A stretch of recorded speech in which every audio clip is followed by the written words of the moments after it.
Wala mo nagrepresenta sa inyong panahon lamang. This program will outlive us. So may pasabot anak. Kaning mga gisugdan, inisyatibong efforts na to para sa paghatag o gahom, paghatag, empowerment man siya, no? Capabilities, mga kahibalo. Kini siya nga programa, dili lang ni para karon. Kaya atong katuyuan, dili lang ni para karon, buhaton na to ni nanindot na programa na diin kini mapasa na to sa umaabot. Di man jud kalikayan for generations. Special people, special abilities, persons with disabilities. It happened before. Di ba? Sa una pang mga panahon, aduna na persons with disability. Pero unsa may buhato na to make something worthwhile for this sector. Unsa may buhato na to para makahimo tag bulawanon nga diin mahimong sumbanan, mahimong padayunon.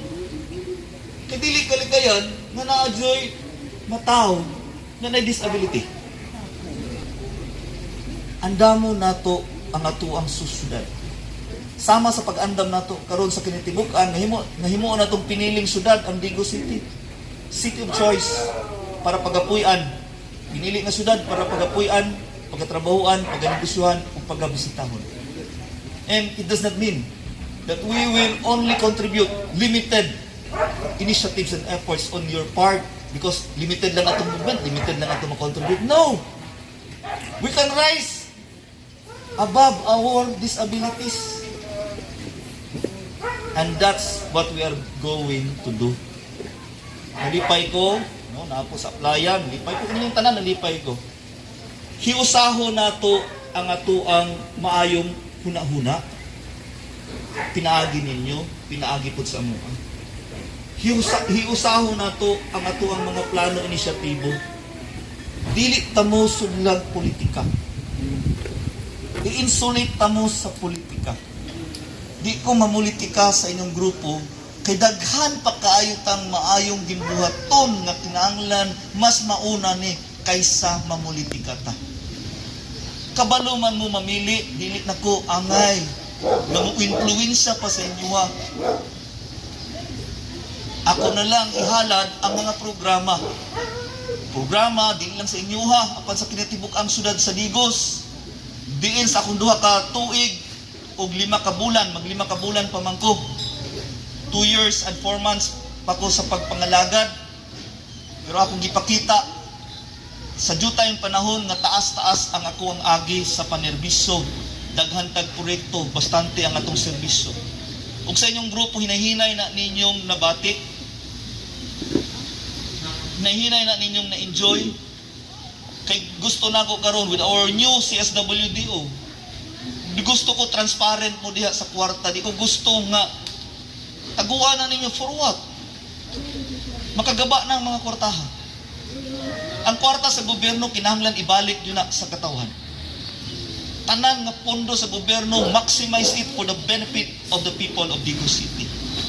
Mauna ang na kanunay nasa kung kasing-kasing una-una ug dili kung gusto dili mahimo mo biya ko ana kay kana ray magsugod ang sugod sa mga maayong mahitabo pa diri sa Digo City.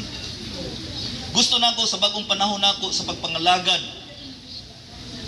Bagong panahon ni para makahatag-tag mga kahigayunan, dungang kahigayunan sa kahibalo. Sa paghatag ninyo gahom. Kay para sa kuha, normal man tanan ang paglihok o dili normal ang paglihok. O kaha, ang uban, medyo mentally na ay pagkulang. Apan tanan, i-discovery na to unsay maayo sa matag usa. Unsay pwede na itong makontribute, matampo sa ato ang pamilya, una. Sa ato ang barangay, Sa ato ang community kamo, community o PWDs. Komunidad man mo.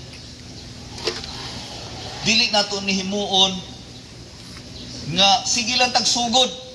Ikapoy na pugkuana. Dugay na ko na konsihal, siyang katuig ko ninyo na konsihal, trabaho ko sa gobyerno. Lauoy, naglauay na kayo. May pamakaon tag lauoy. Lauay na kayo na tanaw ng sige lang tagsugod, organize, pagkahumag eleksyon. Wala na po, kapoy na kayo. Kani, ibutang lang ninyo, basing mangutanang, ano, mayor, karon naman lang ka na-organize, tungod man sa COVID restrictions na to. Wala man nato ni gituyo, naglinog ta, hadlok man puta magtapok-tapok, bis nagsugod na tagtapok-tapok ato. Gilinog man ta. Hadlok man. Unya naabot ang COVID samot dili wala gitugutan ang panagtapok. Karon medyo luag-luag naman. Ampo lang ta kanunay nga padulong na jud sa kawala ni si COVID. Kagahapon warag pituray na tala sa Digo City, nalipay kayo ko. Gikan sa tag 90, tag 80, makabalaka kayo. Puno na atong igpit isolation facility. Mga hospital po puno na, di namang dawat. May nalang gani, no? Siguro parihata ni nag-ampo ba mo ang COVID? Wala. Sa inyong pag-ampo bisig ang inyong giampo, ang inyong halang kaugalingon. Ampo tanan no kay magunsa man nantong no man is an island man. Maluwas kas COVID, ikaw ra isang bilin. Mingaw kay tani kagawad liyo. Di ba? Oh, kinatibok ang pag-ampo, gikinahanglan na ani, no? Kay magunsa man ikaw ra mo survive. Ang imong kauban unggoy na lang.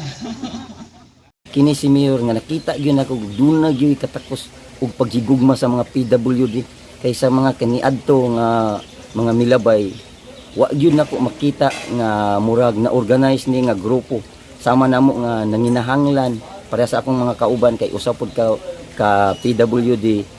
Busa karon dako na kong pasalamat nga munag ang ako apong kasing-kasing sa mga kaubanan ko PWD mura nga wa gyud ko magduha-duha og pagtabang pod nila nga ingon ini nga pamaagi. Usa dako pud gyud akong pasalamat pinaagi ni Mayor nga iya gyud ming gitapok sa 26 ka barangay ug unsa poy ang among mga panginahanglan iya gyud ming gisuportaan. Iyang gi-organize ni Mayor ang mga PWD. Usa dako kay pasalamat ni Mayor ug labi na sa iyang cash assistance nga 10,000 nga ako pong ipag-apod-apod sa akong mga kaubanang mga PWDs nga 300 kapin. Karon lang yun namugna nga kay kaniadto gihangyo ko na sa mangyagi pa nga mga administrasyon pero wa pa gyud mahitabo kung naaman nila pero murag dili gyud nako nakita sila sa una ba nga na kuan yun na tagaag pagtagad so karon nakita yun ako nga uno volunteer ko nga isip ko sa presidente nga ako gining pagahimuon og akong tabangan ang ako ang mga kaubanan dili lang kay sa akong barangay kundi lakip na ang 26 ka barangay kay usap ako Vice President sa among federasyon. Ubanan ni Leo Lopez nga akong presidente.